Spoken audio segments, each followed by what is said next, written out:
vision I don't need to see. I'm picking mind over matter, I believe in me. I need to find more hours in the day to breathe. Need to find more power in the way I be. And when my mind turns sour with the painful scenes, I need to scream out loud, I can't stop me. I wanna be the greatest like Rocky. You know I leave them all hating like a hobby. I'm out here making moves like a lobby. And if you ain't with me, it's your loss, see. I got my mind on the facts, I'm a python, grab what I like real fast. Stroke until I have everything I attack, everything that I lack, everything that I want and I see, matter of fact.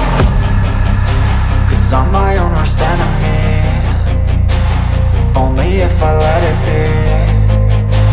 I can control anything if I can just think carefully. Hello guys, magandang araw sa inyo. So nandito rin ako sa Bermosa Sports Hub dito sa Imus, Cavite. So for this video naman po, isa-check naman natin itong Rigid MTB ni Idol JM Cabrera. So i-check natin ngayon yung specs ng kanyang Rigid MTB, kaya mag-start na tayo. So Idol JM, no, before tayo mag-start, tara muna kita. Ito ba yung kauna-una mo na Rigid MTB?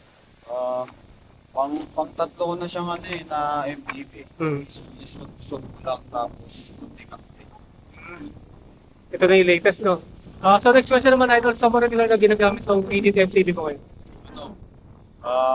Bike to work, tapos long ride. Yun lang, kasi di na nakapag-karera. Busy na trabaho, no? Oo. Yun nga, saka pa na pag long ride o pag bakante? Pag bakante, ano po, minsan sa tags lang, tags sa KOR o kaya sa ano, sa Tagaytay.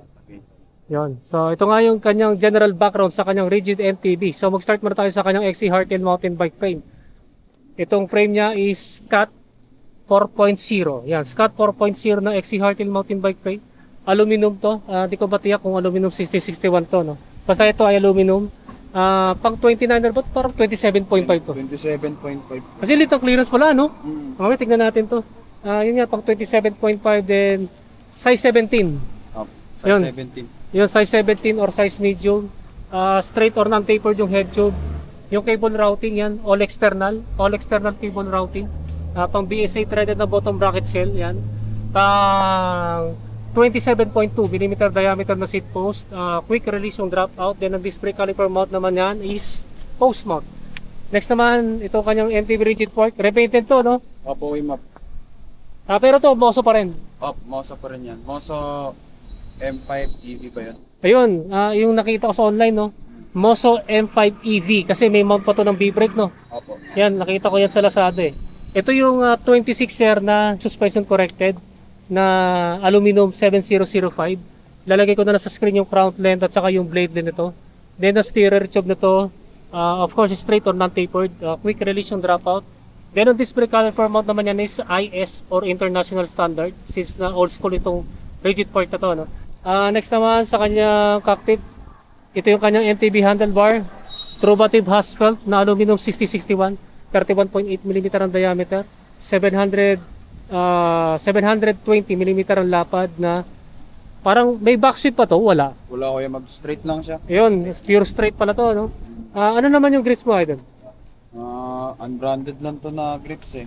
Bili ko lang siya sa Shopee. Unbranded, no? Yeah, marambot tsaka makapit naman eh. So next naman ito kanyang stem, ito yung Rodnado na aluminum.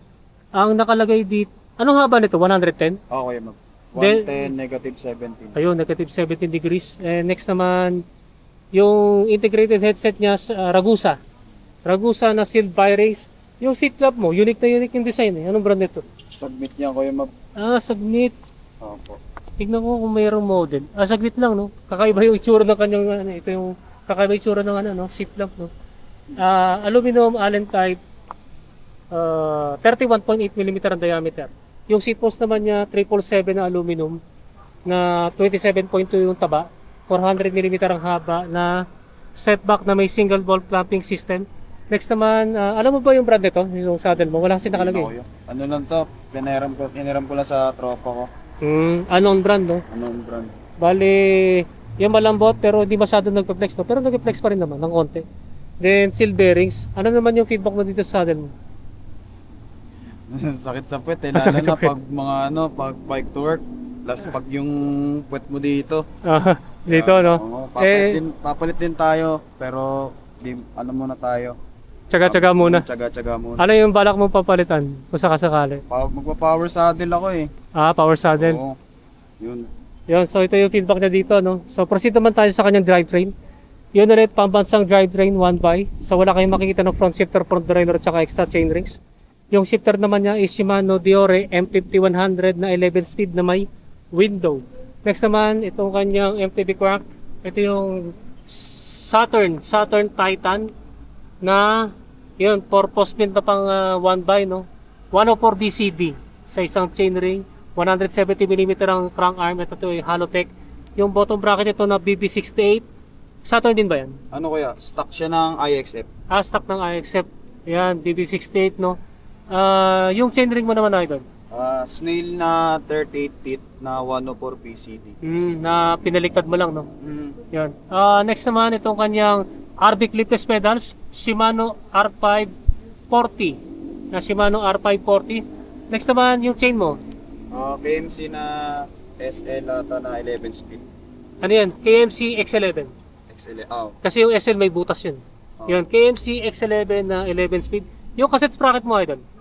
Ito, 11 speed talaga to, 1128. Ngayon nung sinalpa ko, hindi fit yung yung cogs gawa nung Yung freehub body kasi niyan pang ano lang yan pang 11 speed na MTB. Hindi pwede sa 11 speed na RB. Anong diskarte mo dito? Anong ginawa ko, yung dulo na cogs tinanggal ko yon, tapos sinalpa ko ulit. Bali, yung 1128 naging 1125 na lang siya na 10 speed. Bali, nabawasan ng isa. Bali, meron ko nilagay na spacer, wala? Wala na. Wala lang spacer, no? Bali, naging 10 speed na 1125. Yung yung RD niya na MTB, Shimano Deore M5100 na 11 speed, ito dina-activate lang yung isa. Yung dina-activate lang isa, bali na-convert sa 10 speed, no? Na-convert. Yun. Pwede naman, wala nang problema, no? Wala naman, okay pa rin yung shifting niya, basta yung yung spasyo nung cogs hindi magbabago. Yun, pwede pala yung ganun ng klase, no? So ito nga yung kanyang drivetrain setup ng kanyang MTB. So next naman sa kanyang wheelset, ito yung kanyang gulong, no? Yun, nagbabalik tayo sa pambansang brand, pambansang model ng Maxxis. Maxxis Space na 29 by 2.1 na wire bed na Exitar. Yung ano mo, sir? Yung rims pala. Stock lang siya ng ng trings eh. Stock ng trings. Aluminum double wall and 36 holes kasi kita ko may bakanteng butas, no? Kinonvert mo, no? Yung spokes and nipples mo? Medyo may pagka exotic eh. Richman. Kalating Ragusa tsaka kalating Saturn eh. Pinaghalong Saturn tsaka Ragusa. Okay, pinaghalong Saturn tsaka Ragusa na stainless steel. Yung hubs naman niya, ito yung Hasins Pro 7. Yan, conversion, no? Kinonvert kasi pang 32 spokes na. Opo. Ito ba yung 6 poles na may tigta 3 ngitin? Oo, kuya. Yun, kasi ito pa freehub body, sealed bearings. So, i-check natin yung tunog nito, idol, kapag naka-free wheel.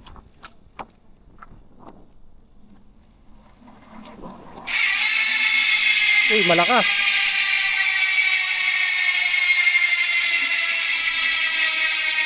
Yan guys, yan yung tunog ng Hasins Pro 7 MTB hubs kapag naka-free wheel. Yan, okay na. Then next, last na lang pala sa kanyang brake set. Pambansang brake set, Shimano MT200. Yan, na hydraulic brakes and dual piston. Last na lang sa kanyang rotors. May brand ba to? Kamukha ng Shimano RT, RT26. Ragusa lang yan. Yan, Ragusa, no? R200. Yun, Ragusa R200 na 160mm ang diameter, harap tsaka likuran. Parehas na fixed type and bolt type disc brake rotors. So, Idol JM, magkano yung total cost nito ngayon? Itong estimated lang, itong MTB mo? Sa 13,000. Yun, 13,000, no?